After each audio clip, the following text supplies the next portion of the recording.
Were young ये गाड़ियों की चीज़ें मुझे बहुत ही ज़्यादा फैसिनेटिंग लगते थे और बहुत ही अलग लगते थे और कई तो चीज़ें पता ही नहीं थी ये कौन सी चीज़ें हैं। तो चलिए जानते हैं इस वीडियो में। ये जो पहली चीज़ है ना मुझे बहुत ही फैसिनेटिंग लगती थी कि भाई ऐसा क्यों नहीं होता। ये कौन सी चीज़ है?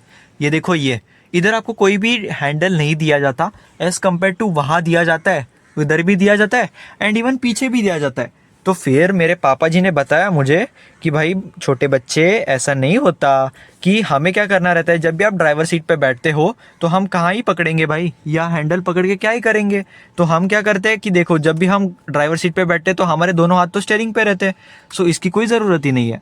बट फॉर्च्यूनर में है ना, इधर आपको ये जो पिलर दिखता है इधर आपको एक हैंडल आ जाता है क्योंकि वो गाड़ी ऊंची है और उसमें बैठने के लिए प्रॉब्लम हो जाता है, इसलिए वो हैंडल आपको दिया जाता है। बाकी ऐसा मैंने दूसरी कौन सी भी गाड़ियों में नहीं देखा कि भाई आपको इधर भी हैंडल दिया जाता है। So this is the first thing. और दूसरी चीज़ ये है, जब मैंने पहली बार मेरे बदन पे धूप गिरी तो मैंने ना ये सनवाइजर खोला, ठीक है। इसमें भी मुझे एक मिरर दिखा और ये मुझे इतना फैसिनेटिंग लगा कि भाई इधर मिरर क्यों दिया गया है। फिर बाद में पता चला कि अपनी मम्मियाँ जो है उनको थोड़ा सा मेकअप वगैरह करने के लिए लग जाता है तो इसलिए दिया जाता है।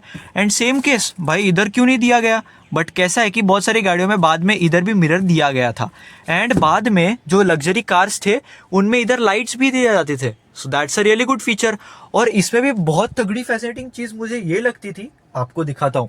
ये देखो, ये ना एक बार मैंने ऐसा ही बस ये इधर से निकल गया, ठीक है, अननोइंगली मेरे से निकल गया और मैं डर गया कि भाई ये क्या हो गया। फिर मुझे पापा ने बताया कि ये कुछ नहीं यार बेटे, ये ना आपको इस साइड से अगर आपकी धूप आ रही हो तो आप इस साइड से भी ये सनवाइजर को लगा सकते हो। सो यार आई was like this is really fascinating.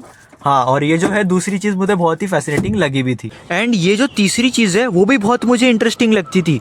ये जो कैप रहती है पेट्रोल फ्यूल फिलर कैप, ये ओपन कैसी हो जाती थी, तो ये भी दिखा देता हूँ मैं। तो चलो फटाफट चलते हैं केबिन में। तो मैं झांकता रहता था उस वाले विंडो से और मैं दिखता था कि भाई ये फिलर कैप ओपन कैसी हुई। और तब तक क्या करते थे मेरे पापा जी, वो यहाँ से ये जो है यहाँ से ये ओपन करते थे and then I was like कि भाई ये ऑटोमेटिक ओपन कैसे हो गई। तो ये भी मुझे बहुत ही फैसिनेटिंग लगता था और शायद आपको भी लगता होगा। और मैं जब और थोड़ा सा बड़ा हो गया तो मेरी जो ऑब्जर्वेशन पावर थी गाड़ियों के रिलेटेड से वो भी बढ़ गई और मैं फैसिनेटिंग था भाई गाड़ियों के लिए। तो मैं ऑब्जर्व करता था कि जब भी पापा है ना, ठीक है, ये इंडिकेटर देते थे राइट हैंड साइड का और बस स्टीयरिंग मोड़ते थे। बट ये इंडिकेटर जब आप एक टर्न लेते हो तो बंद कैसा हो जाता था, वो मुझे बहुत ही फैसिनेटिंग लगता था कि भाई ये ऐसा हो कैसे रहा है। अगर लेफ्ट भी मोड़ रहे हैं तो भी पूरा ये देखो हो गया, तो ये बंद कैसे हो रहा है, पापा कहाँ से बंद कर रहे हैं। फिर मुझे थोड़ी दिन बाद समझ आया कि भाई ये ऑटोमेटिक हो जाता है जब भी आपका जो स्टीयरिंग है वो फिर से रीसेंटर करते हो। छोटी छोटी ऑब्जर्वेशन से डेवलप हुआ मेरी गाड़ियों में इंटरेस्ट। और हाँ, यही इंटरेस्ट है जो अपने टर्बो रोर को चला रहा है। तो जाओ मेक श्योर करना आप जाके चैनल को सब्सक्राइब कर रहे हो क्योंकि ऐसा ही कंटेंट चैनल पे आता रहेगा। एंड अगर आप एक डेली व्यूअर हो इस चैनल के तो मेक श्योर करना आप बेल नोटिफिकेशंस भी ऑन करो क्योंकि आप ऐसा ही नया कंटेंट मिस आउट ना करो। बाकी आप कमेंट्स में बता सकते हो कि आप अपने ऐसा कौन सी चीजें एक्सपीरियंस किया है जहां आपने बहुत ही आपको फैसिनेटिंग लगा है गाड़ियों के रिलेटेड, जैसे मैंने आपको इस 3-4 चीजें इस वीडियो में बता दी। तो चलो मिलते हैं कुछ ऐसे ही नई वीडियो में। Till then subscribe to Turbo Roar क्योंकि हम बहुत ही करीब है 600 सब्सक्राइबर्स से। तो चलो टिल देन बाय बाय।